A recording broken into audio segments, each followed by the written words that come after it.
SIR पूरे देश भर में हो रहा, कहीं पर जुडिशियल ऑफिसर नहीं लगाने पड़े, सिर्फ बंगाल में लगाने पड़े। कारण क्या है? ওই এসআইআরই তোমাদের মৃত্যুবান। মনে রেখে দিও, এই বাংলায় সর্বনাশ করতে গিয়ে তোমরা দেশের ক্ষমতা হারাবে।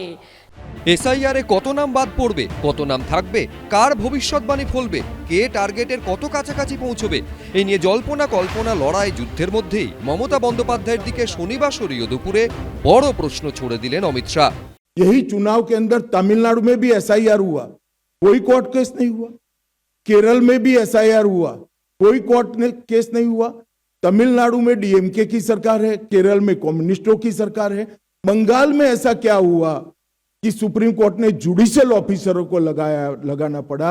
इस बात का जवाब ममता बनर्जी ने बंगाल की जनता को दिया। अगर ये चीज आपका ऊपर होता तो क्या होता? आज एक कम्युनिटी का ऊपर हुआ, कल और एक कम्युनिटी का ऊपर होगा।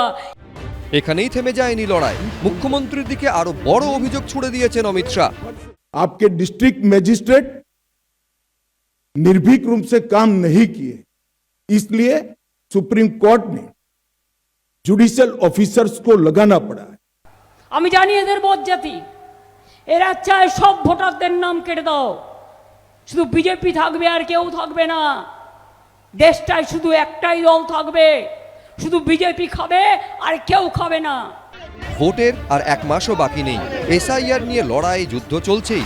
তাহলে কি এসআইআরই এবারের ভোটে জয় পরাজয়ের নির্ণায়ক হয়ে উঠতে পারে? শিবাশিস মৌলিক, অনির্বাণ বিশ্বাস, মনোজ বন্দ্যোপাধ্যায়, এবিপি আনন্দ। গোখরা সাহকে নিয়ে কোনো মানুষ ভর করে না। বিশ্বাসঘাতক আমাকে বলার কোনো জায়গা নেই, উনি ওনার আয়নাতে মুখটা দেখুক। বিজেপিতে থাকাকালীন ছিলেন শুভেন্দু অধিকারীর ঘনিষ্ঠ, সেই পবিত্র করই এখন তৃণমূলে। বিধানসভা ভোটে নন্দীগ্রামে শুভেন্দু অধিকারীর বিরুদ্ধে লড়ছেন তিনি। এই প্রেক্ষাপটে এবার নাম না করে পবিত্র করের বিরুদ্ধে আক্রমণ শানালেন বিজেপি প্রার্থী শুভেন্দু অধিকারী। আমাদের একজন সাথী, তিনি আজকে রাম ভক্তদের উপর যিনি আক্রমণ করেছেন তাদের সঙ্গে হাত মিলিয়েছেন অতি লোভে। তাতে কি হয় আমি আর মুখে বলছি না, নাম আমি ধরছি না, সমাজদার কা ইশারাই কাফি है। গোখরা সাহকে নিয়ে কোনো মানুষ ভর করে না। ওয়েল 1-2-তে একটা কাজের নমুনা দেখাক। বিশ্বাসঘাতক আমাকে বলার কোনো জায়গা নেই, উনি ওনার আয়নাতে মুখটা দেখুক যে 5 বছর আগে উনি কি করেছিলেন। শুক্রবার নন্দীগ্রামের তৃণমূল প্রার্থী পবিত্র করের খাস তালুক বয়ালের 2টি নির্বাচনী কার্যালয়ের উদ্বোধন করেন শুভেন্দু অধিকারী।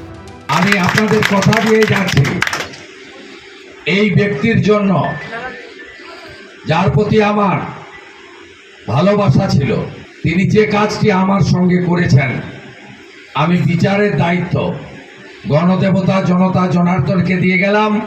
ভবানীপুরেও আমি এই রাজ্যের সর্বনাশ করা মুখ্যমন্ত্রী মমতা ব্যানার্জিকে হারাবো। মমতা বন্দ্যোপাধ্যায় শুভেন্দু অধিকারী মহোদয়কে একইভাবে স্নেহ করত। 5 বছর আগে উনি কি করেছিলেন, আমি একেবারে 100% আশাবাদী যে আমরা জয়লাভ করতেছি। দিনে দিনে জমে উঠছে নন্দীগ্রামের তৃণমূল বিজেপির লড়াই। এখন দেখার শেষমেশ নন্দীগ্রামের মাটিতে কোন ফুল ফোটে। বিটন চক্রবর্তী, এবিপি আনন্দ, পূর্ব মেদিনীপুর। এবিপি আনন্দ, এগিয়ে থাকে, এগিয়ে রাখে।